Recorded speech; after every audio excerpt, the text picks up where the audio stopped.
Most people think relationships fall apart because two people just weren't compatible. But what if that's not true? What if most relationships fail because men never actually learned how attraction works?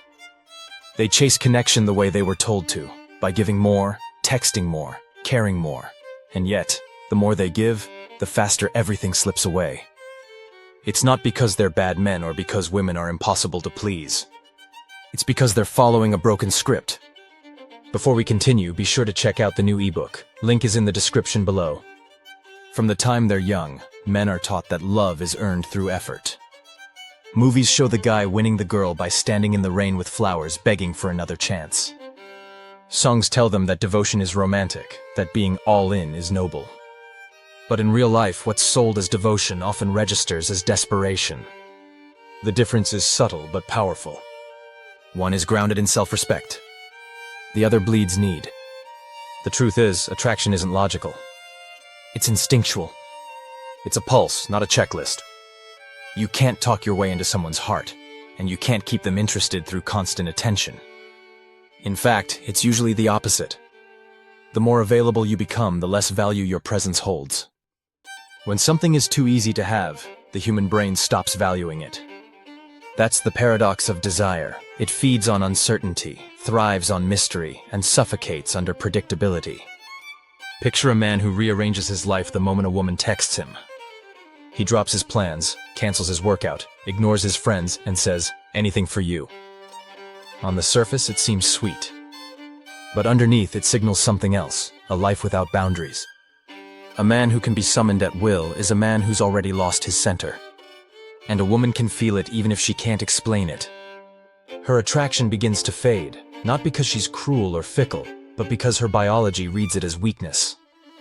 Throughout history, women have been drawn to men with direction, men who have something they're building, protecting, creating. That doesn't mean money or fame. It means purpose. A man with purpose carries a certain stillness, an energy that says, "I am my own priority." When he gives attention, it feels earned. When he offers affection, it feels rare. Scarcity creates value, and value creates desire.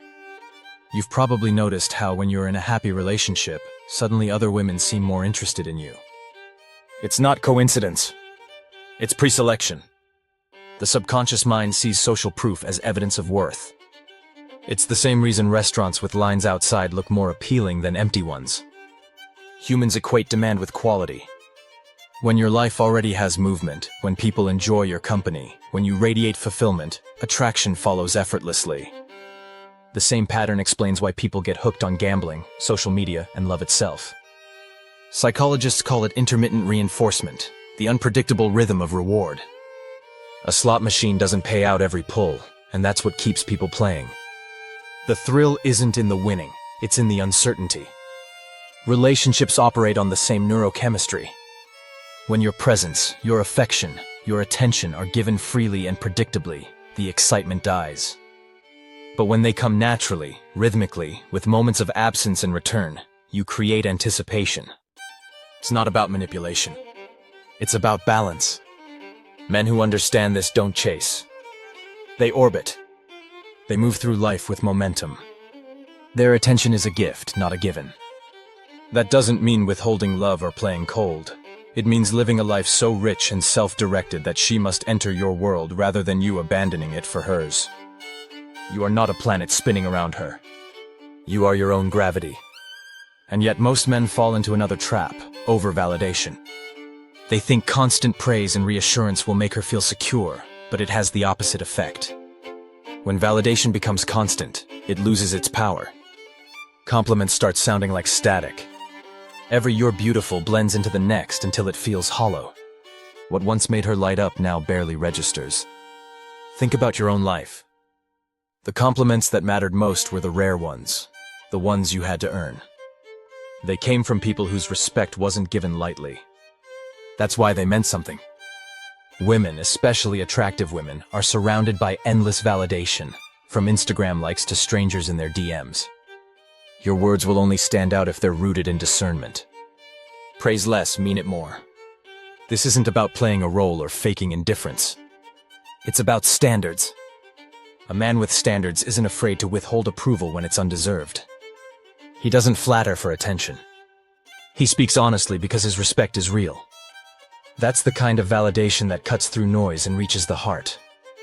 There's also the forgotten art of challenge. Contrary to what most men believe, women aren't drawn to comfort, they're drawn to growth. The right amount of challenge creates tension, and tension creates spark. It's not about arguing or making things difficult. It's about standing firm in who you are.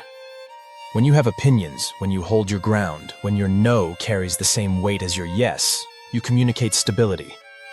She can relax around you because she knows where you stand. Mystery is another lost element.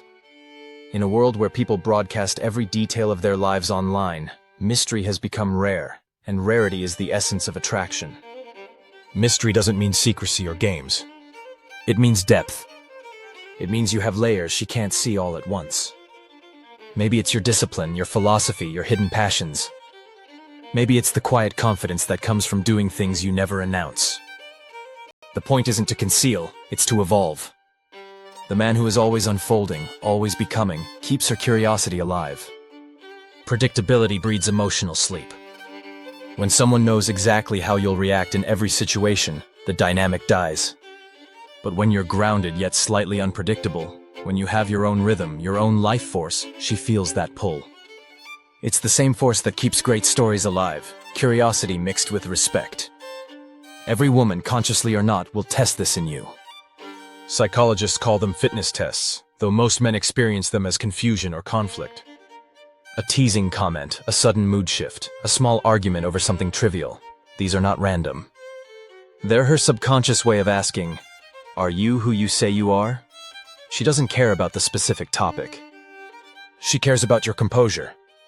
Will you stay calm, or will you collapse into neediness or anger?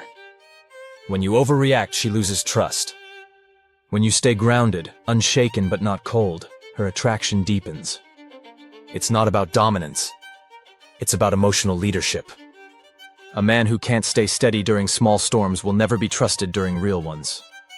Confidence isn't about being loud, cocky, or unshakable in appearance. It's quiet control. It's the ability to hold your frame when everything around you tempts you to abandon it.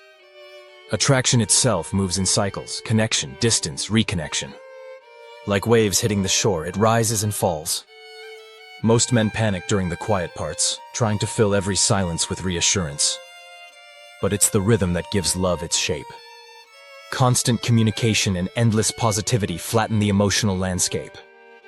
Just like music needs pauses, relationships need space. Desire needs contrast. Tension and release. Presence and absence. Too much light and the flame burns out. The men who understand this live differently. They don't chase certainty. They live in the rhythm of polarity, the dance between intimacy and independence. They know when to lean in and when to lean back. They let the relationship breathe, trusting that space strengthens, not weakens the bond. And here's the paradox. The men who are most desired by women are the ones who could walk away and still be fine. Not out of arrogance, but because their sense of wholeness doesn't depend on anyone else.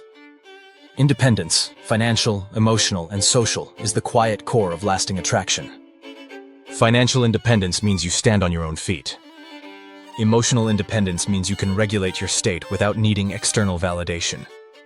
Social independence means your life doesn't collapse into hers. You have your own tribe, your own mission, your own adventures. That's the foundation of authentic confidence. It's not fake it till you make it, it's build it until it's real. When your happiness isn't for sale, when your sense of worth can't be shaken by a text or a look, you exude a calm power. That energy is irresistible. Women feel it before you even speak. Showing interest without losing balance becomes easy once you understand this. You don't chase, you respond. You don't overinvest, you match energy. If she texts, you reply when you can, not out of strategy but out of respect for your time. If she invests, you reciprocate. If she withdraws, you don't panic. You stay centered. That's how leaders move through relationships, not controlling, not chasing, but guiding through grounded energy. Attraction cannot be negotiated. It can only be inspired. You can't argue someone into loving you or convince them to desire you with effort. You can only become someone whose very presence awakens that feeling. That's why self-improvement is not optional, it's the core. Every pursuit, fitness, business, art, discipline feeds your magnetic field. Each small victory builds quiet confidence. Each skill you master makes you more self-contained. When you grow, you glow. And that glow does more for your dating life than any line, outfit, or tactic ever could. Because attraction isn't about the words you say. It's about the signal you emit. When you carry purpose, your attention becomes precious. When you live with passion, your time becomes currency. When you love your life, people want to be part of it. The tragedy is that most relationships don't end because people stop caring. They end because people stop evolving. They lose the spark not through betrayal but through stagnation. The man who once chased his vision now chases comfort. The woman who once admired his focus now sees a man who's lost it. Attraction fades when growth stops. The solution isn't to fight for love, it's to keep becoming the man who earned it. To stay in motion. To remain curious, passionate, alive. When you live this way, you don't need to manipulate or impress. You don't even need to try. You simply are magnetic. True attraction, the kind that lasts, is built on authenticity. It's not about tricking someone into staying. It's about being someone they never want to leave. It's not about constant pursuit. It's about quiet gravity. You stop chasing love and start embodying it. And when you reach that point, when your worth no longer depends on anyone's response, you'll notice something powerful. The more whole you become, the more love flows toward you effortlessly. Because genuine confidence doesn't need to demand attention. It commands it. Don't forget to hit the like button and subscribe.